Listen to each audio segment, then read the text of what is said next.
પ્રભુ ઈસુ ખ્રિસ્તના નામમાં આપ સર્વને પ્રેમી સલામ પાઠવું છું. અને આજે આપણે ઈશ્વર પિતાનો આભાર માનીએ છીએ કે યુના પ્રબોધક આધારિત આપણે અભ્યાસ કરી રહ્યા છીએ. અને આજે 3 અધ્યાય આધારિત આપણે અભ્યાસ કરવાના છે ને ઈશ્વરના વચનો શીખવા માંગીએ છીએ. તો આપણે આપણા મસ્તક ઈશ્વરની આગળ નમાવીએ અને પ્રાર્થના કરીએ અને સહાય માંગીએ. અમારા સ્વર્ગીય પ્રેમાળ આકાશવાસી પિતા, અમે આભાર માનીએ છીએ તમારા પવિત્ર વચનો જે અમને મળ્યા છે એના માટે, અને આ વચનોનો આશીર્વાદ અમને મળ્યો છે. અને પ્રભુ, પ્રાર્થના કરી અને સમજવાને માટે, એના પર વિચાર કરવાને માટે, એને અનુસરવાને માટે પવિત્ર આત્માદેવ અમારી સહાય કરો. અમારા પાપોની ક્ષમા આપો. આ બાઇબલ અભ્યાસનો સમય તમારા હાથમાં સોંપતા પ્રભુ ઈસુ ખ્રિસ્ત મારફતે માંગીએ છીએ. સાંભળો અને સ્વીકાર કરો. આમેન. આપણે યુના પ્રબોધક આધારિત પહેલો અધ્યાય, બીજો અધ્યાય જોઈ ગયા ને એમાં આપણે એ બાબત જોઈ કે યુના જે પ્રબોધક છે અને એમના સમયની વાતો, અને ખાસ ઈશ્વરે એમને જે મોટું આહ્વાનની જે બાબત કહી હતી કે તમારે નિનવેમાં જવું અને પોકારવું અને એમના પાપો વિશે કહેવું. અને આપણે જાણીએ છીએ પ્રમાણે કે યુના એ નિનવે જવાને બદલે એ તારસીસ જવા માટે એ યાફા બંદરે જાય છે અને ત્યાંથી તારસીસ જનારું વહાણ મળે છે. હવે અને પછી બીજા અધ્યાયમાં આપણે જોયું કે ગયો પણ ખરો અને ત્યાં આગળ જઈને પછી સૂઈ ગયા અંદર આપણે નહીં વાળની અંદર. અને પછી બધા લોકો એમને શોધતા હતા કારણ કે બહુ મોટું તોફાન હતું અને લોકોની ધારણા એવી હતી કોઈકના પાપને કારણે અથવા કોઈની ભૂલને કારણે થયું હોય, કાં તો પછી બધા લોકો પોતાના ઈશ્વરને પોકારે કે ઈશ્વર પ્રાર્થના સાંભળીને બચાવ કરે. પણ ચિઠ્ઠી એ યુના નામને નીકળે છે અને યુનાને શોધીને લાવે છે અને યુનાને સમુદ્રમાં ફેંકી દેવામાં આવે છે. અને માછલી મોટી ઈશ્વર જે બનાવી એ માછલી દ્વારા એ યુનાનો બચાવ થાય છે. અને પછી બીજા અધ્યાયમાં આપણે જોઈએ છીએ કે યુના એ પ્રાર્થના કરે છે અને પ્રાર્થનાના અંતમાં આપણે જોઈએ છીએ કે એ માછલી જે છે એ યુનાને એ બહાર ઓકી કાઢે છે.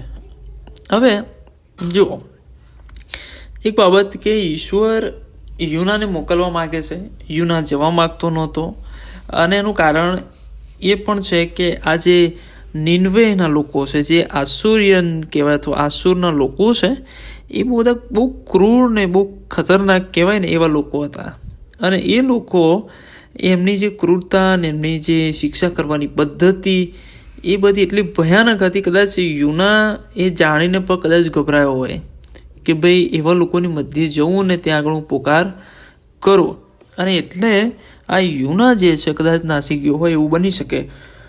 અને ત્યાં આગળ જે નિનવે એ બહુ કંઈ નાનું સૂનું અથવા નાનું નગર નથી. કારણ કે 3 અધ્યાય બહુ સ્પષ્ટ આપણને કહે છે કે જ્યારે ઈશ્વરે ફરી વખત એ યુનાને નિનવેમાં મોકલે છે કે ભાઈ જા ને તું બોધ કરજે, હું તને ફરમાવો.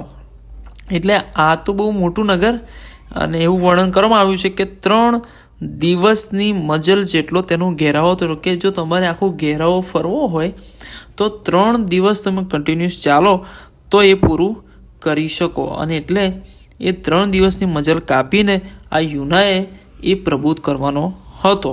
પણ યુના એ આપણે જાણીએ છીએ પ્રમાણે શું લખ્યું છે, 4 કલમમાં યુનાએ નગરમાં દાખલ થઈને 1 દિવસની મજલ કરી અને પોકાઈને કહ્યું કે 40 દિવસ પછી નિનવેનો નાશ થશે. જો હવે આ આસુર્ય વિશે હું થોડો અભ્યાસ કરતો હતો, મેં જોયું તો આ આસુરના જે લોકો છે એ લોકો એ જે ઈશ્વરને ભજતા હતા ને જે ઈશ્વરને માનતા હતા એ ઈશ્વરને દોગાન તરીકે અથવા દાગોન તરીકે ઓળખવામાં આવે છે, કે જે એમનો દેવ હતો. અને આપણે જો જોઈએ તો એ જે દેવ છે એના શું કહેવાય, એ બાલ જે છે એના પિતા છે. બાલના ફાધર તરીકે આપણે ઓળખી શકીએ કે એ એવો શું કહેવાય દેવ એમનો હતો. અને આ જે દેવ છે એના વિશે એવું પણ લખવામાં આવ્યું છે કે આ જે દાગોન છે એને જો તમે ગૂગલમાં સર્ચ કરશો તમને જોવા મળશે કે એનો જે આકાર છે અથવા એની જે છબી છે, તો એની જે મૂર્તિ છે અથવા એ માછલીનો શેપ છે, અડધું માછલી ને અડધું માણસ, અને એવી એ પ્રતિમા છે. અને એટલે એવું સમજી શકાય કે આ યુનાને પછી જવામાં તકલીફ ના પડી અથવા બહુ શું કહેવાય ઓછું કષ્ટ પડ્યું અથવા એને જવા માટે કોઈ સંકોચ ના પડ્યો, એનું કારણ એ હોઈ શકે કે આ જે મોટી માછલી હતી એ દ્વારા ઈશ્વર એનો બચાવ કર્યો. અને આ જે આસુરના લોકો હતો, કદાચ એ આ યુનાને જેવી રીતે ચમત્કારી રીતે બહાર કાઢવામાં આવ્યો એ એમણે જોયું હશે. અને એટલે જ્યારે ઈશ્વરે યુનાને મોંમાં જે વાત મૂકી અથવા જે એમને કહેવામાં આવ્યું એ જ્યારે કીધું ત્યારે લોકો સમજ્યા અને લોકોએ ઈશ્વર પર વિશ્વાસ કર્યો અને એમણે દાગોન કરતાં ઈશ્વરને વધારે માન મહત્વ પણ આપ્યું. અને એટલે આપણે જોઈએ છીએ કે આગળ જે વાત લખી છે કે એણે એક જ દિવસ મુસાફરી કરી અને એક જ દિવસ અંદર જે પોકાર કર્યો અને પોકાર જે હતો એ આપણે જાણીએ છીએ. અને એટલે 5મી કલમ લખ્યું છે કે નિનવેના લોકોએ દેવના વચન પર વિશ્વાસ કર્યો. વિશ્વાસ કર્યો એટલું જ નહીં, કારણ કે વિશ્વાસ કરીને પૂરું નહીં થઈ ગયું, પણ અહીંયા આગળ એ વિશ્વાસ પછી ફોલોઅપ કરવાની બાબત આપણે જોઈએ છે કે એમણે પોતાના પાપો વિશે અથવા પશ્ચાતાપના અનુસંધાનમાં તેઓએ ઉપવાસનો ઢંઢેરો પીટાવીને મોટાથી તે નાના સુધી સર્વે ટાટ પહેર્યું. હવે મોટાથી નાના સુધી એટલે હવે કેટલા સુધી હશે આપણને ખબર નહીં, પણ નાનાની વાત કરીએ તો બાળકો સુધીની પણ એ વાત જાય એવું હોઈ શકે. અને એટલે કારણ કે આપણે બીજા જે અન્ય વિશ્વાસી લોકો છે એ લોકો છે બાળકો સુધી પણ એ ઉપવાસ કરતા હોય છે. અને એટલે હોય છે કે આ નાનાથી મોટા અથવા લોકો સુધી જે બધાએ ઉપવાસને ટાટ પહેર્યું. અને આ વાત રાજાથી છુપી નહોતી, કારણ કે રાજાને પણ ખબર પડી.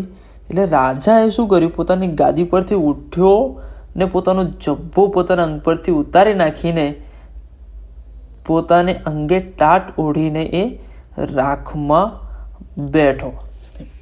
કારણ કે આ રાજા છે અને રાજાના માટે પણ બહુ મોટી વાત હતી કે ઈશ્વર એ નગરનો નાશ કરશે અને 40 દિવસનો સમય આપ્યો છે.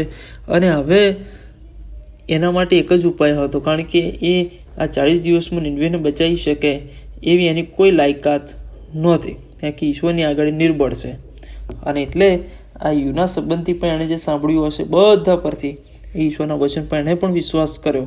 અને એ પોતે એક રાજા હોવા છતાં એ ગાદી પરથી ઉતરે છે અને પોતાને અંગે શું કે ટાટ ઓઢે છે અને રાખમાં બેસે છે. અને આ બહુ ગજબની બાબત છે. ઘણી બધી જગ્યાએ આપણે જોઈએ છે કે લોકો રાખમાં બેઠા, પશ્ચાતાપ કર્યો, ટાટ ઓઢ્યો. અને આ યહૂદીઓમાં પણ આ બાબત જે પશ્ચાતાપ કરે ત્યારે રાખ ચોળે, શું કે રાખ નાખે અથવા રાખમાં બેસે, ટાટ ઓઢે અને પોતાના વસ્ત્રો જે ફાડી નાખે. આ આપણને પુનરાવર્તન થતું આપણને ઘણી બધી જગ્યાએ લાગે કે એમનો પશ્ચાતાપ આ પ્રકારનો હોય કે જે દેખીતો હોય, જે લોકો જોઈ શકે. અને બીજું કે ઉપવાસ કરવો, અને ઉપવાસ પણ એક તમારા પશ્ચાતાપ કરવાની એક પદ્ધતિ એ આપણે જોઈએ. હવે અહીંયા આગળ છે ને જે આપણે વાંચીએ 7મી કલમમાં તો લખ્યું છે કે રાજાએ પણ પછી શું કર્યું, તેણે તથા તેના અમીરોએ કરેલા ઠરાવ પ્રમાણે નિનવેમાં સર્વત્ર ઢંઢેરો પીટાવ્યો. એટલે કોઈ જગ્યા બાકી ના રાખી, બધી જગ્યાએ ઢંઢેરો પીટાવ્યો કે માણસ, જો આપણે ઉપવાસ ખાલી આપણે જ કરીએ ને, ઢોઢાકને પશુ પંખી ના કરાવીએ, પણ અહીંયા આગળ આ રાજા ખબર નહીં કેવો હશે કે એણે માણસ, ઢોઢા, ઘેટા, બકરા કે કોઈ કશું હાલવાનું નહીં કહે છે અને કોઈ પાણી પણ પીવે નહીં. એનો મતલબ એ છે કે નિનવેનો જ્યારે નાશ થાય ને તો ખાલી નિનવેનો નાશ નહોતો થવાનો, નિનવેની સાથે સાથે પ્રાણી, પશુ, પક્ષીઓ એ બધા પ્રાણીઓનો થવાનો હતો. કારણ કે એ નૂહના સમયમાં આપણે જાણીએ છીએ કે જ્યારે નાશ થયો ત્યારે ફક્ત માણસોનો નહીં પણ બધા પશુ, પક્ષીઓ, પ્રાણીઓને બધા જીવચરનો પણ નાશ થયો. અને અહીંયા આગળ એ જ પદ્ધતિ હશે, કારણ કે આપણે સદોમ ગોમોરનો નાશ થયો તો ફક્ત માણસોનો જ નહીં, બીજા બધાનો નાશ થયો.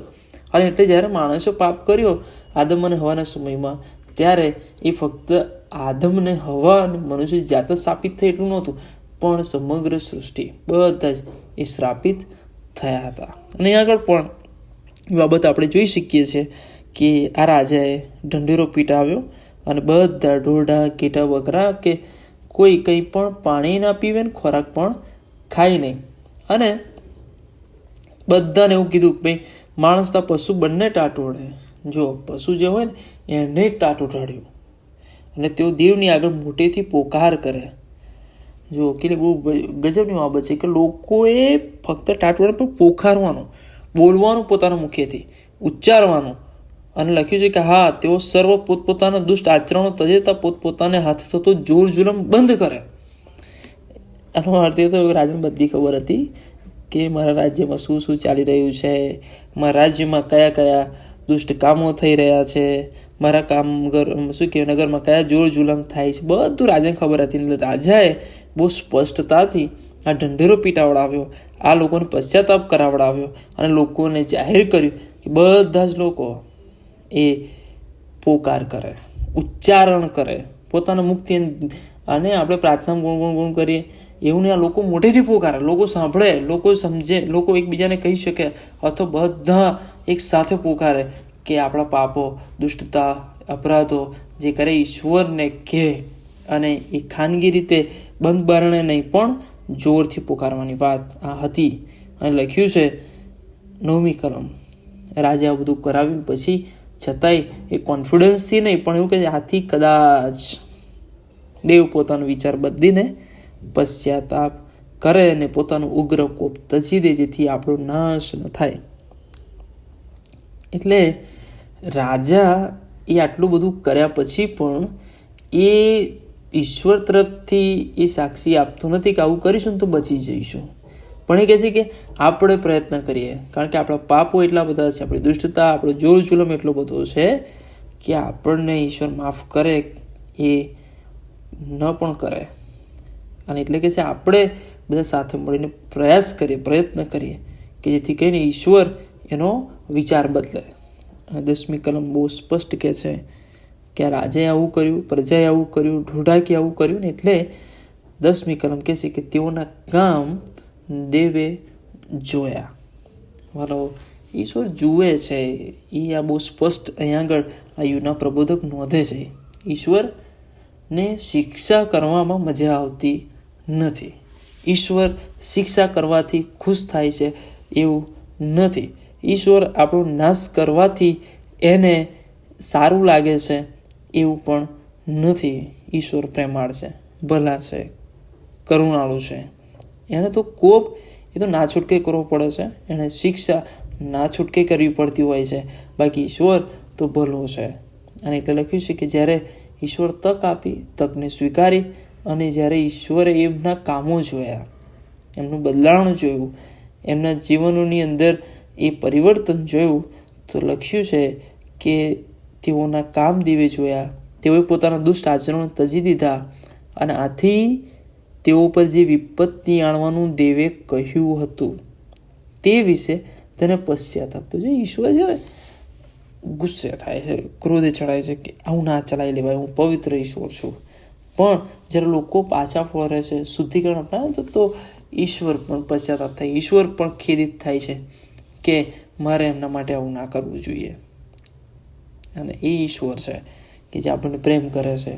અને ઈશ્વર જ્યારે આપણે બદલાઈએ છીએ, ત્યારે આપણે જ્યારે પરિવર્તન થાય છે, જ્યારે ઈશ્વરને જીવન સોંપીએ છીએ, જ્યારે ઈશ્વરના માર્ગોમાં ચાલે, ઈશ્વરને બહુ આનંદ થાય છે, ઈશ્વર ખુશ થાય છે. અને ઈશ્વર એ કોકનો માર્ગ મૂકી દે છે ને આપણા માટે સારું કરે છે.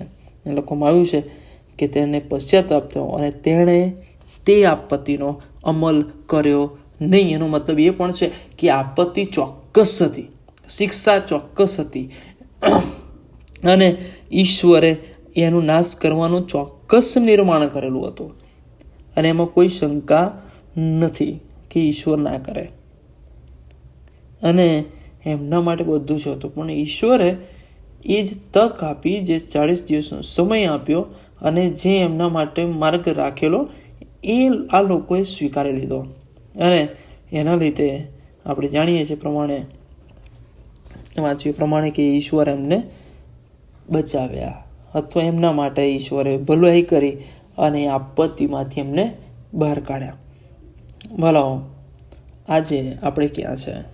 અથવા આજે જ્યારે આપણે આ યુના પ્રબોધકના પુસ્તકોના અભ્યાસ કરીએ છીએ ત્યારે આપણે એ સમજવાની પણ બહુ જરૂર છે. ઈશ્વર એ જ્યારે આપણે ભૂલો કરીએ છીએ, અપરાધો કરીએ છીએ, અન્યાય કરીએ છીએ, ઈશ્વરને ગમતી બાબતો કરીએ, ઈશ્વર ચોક્કસ ગુસ્સે થાય છે, ચોક્કસ એને શું કહેવાય નિરાશ થાય, ચોક્કસ એને આપણા પર એ ગુસ્સો એ કરવાનું થાય છે. પણ જો આપણે તકને ઝડપી લઈએ છીએ, પાછા વળીએ છીએ, પોતાના જીવનને બદલીએ છીએ, તો ચોક્કસ ઈશ્વર પણ એ આપણા પર રહેમ કરે છે. અને આ લોકોએ ની સાથે આખી બીજા બધાએ એ બાબત કરી. આજે આપણી મંડળીની અંદર, આપણા કુટુંબોની અંદર આની બહુ અછત છે. એક ઉપવાસ, પશ્ચાતાપ, પાછા વળવું, પોતાના માર્ગો બદલવા, લોકોને માટે આ બહુ અઘરું છે. અને એટલે મને ખબર છે મંડળીની અંદર પણ ઘણા બધા લોકોને વ્યસન છોડવી બહુ અઘરું લાગે છે, લોકોને ગાળો બોલવી બંધ કરવું અઘરું લાગે છે, લોકોને ઈશ્વરને ચરણોમાં આવવું અઘરું લાગે છે, ઈશ્વરની આજ્ઞાઓ પાડવી અઘરી લાગે છે, સંગતમાં આવવું ગમતું નથી થઈ શકતું, સમય નથી મળતો, ઘણા બધા બહાનાઓ આપણે કાઢીએ છીએ. પણ વાલો, તમારા માટે ઈશ્વર માર્ગ રાખ્યો છે, પાછા વળવાનો તક ઈશ્વરે આપી છે. ઈશ્વર તમને એટલા માટે અમે પુકારીને જ બોલતા કે ભાઈ તમે ચર્ચમાં આવો, સંગતમાં આવો. એટલા માટે કહેવામાં આવે છે કે જેથી કરીને તમે આવો ને ક્યાંક ઈશ્વર તમારી સાથે વાત કરે, ક્યાંક ઈશ્વર તમારા પર જે કોપ છે, તમારા પર જે શિક્ષા લાવવા માગે છે, અથવા તમારા પ્રત્યે જે બાબતો થઈ રહી છે એમાંથી ઈશ્વર તમને બચાવે, છોડાવે, તમારું જીવન પરિવર્તન થાય, ઈશ્વરના શબ્દો તમને એ સ્પર્શ કરે. અને એટલાના માટે વાલો, પ્રભુ ઘરમાં આવવું, ચર્ચમાં આવવું, સંગતમાં આવવું, પ્રાર્થનામાં રહેવું, ઉપવાસમાં રહેવું, કારણ કે ઈશ્વર એ સમયોમાં તમારી સાથે વાત કરે છે, તમારી સાથે કામ કરે છે, તમારી સાથે એ તમને સમજે છે. અને તમે એમની સાથે બેસો છો ત્યારે ઈશ્વર પણ એની ભલાઈ તમારા પ્રત્યે દર્શાવે છે. અને વાલો, ઈશ્વર આપણી દુર્દશાઓને ફેરવી નાખશે, આપણા પરિસ્થિતિઓને બદલી કાઢશે. પણ એના માટે કરવું તો પડશે ને, નમવું પડશે. આપણે કુટુંબ વ્યક્તિગત જીવનની અંદર એકલા આપણે પોતાની જાતને સારા માની બેઠા છે. પણ વાલો, એવું નથી. આપણે તો ખરેખર ઈશ્વરના બાળકો છીએ, ઈશ્વરના લોક છીએ. તો એને ગમે ને એવું જીવન જીવવાનું છે અને બતાવવાનું છે, પ્રગટ કરવાનું છે. આ લોકો જે ટાટ ઓઢવાની પ્રથા છે, અથવા જે શું કહેવાય બહાર પોકારવાની વાત છે, એ ઘરની અંદર ખૂણામાં નહીં, બહાર નીકળીને કરે છે. મતલબ આપણે તો ઘરની અંદર રહે, પછી ચર્ચ છૂટી જાય છે, સંગતો છૂટી જાય છે, આત્મિક કામો છૂટી જાય છે, સેવાઓ છૂટી જાય છે, અર્પણો છૂટી જાય છે, અને આપણે એ 2-5 મિનિટ પ્રાર્થના કરીને પાછા હતા એવા ને એવા. અન્ય વિશ્વાસીઓમાં તમારામાં તફાવત હોવો જોઈએ, એ બહુ અગત્યનું છે.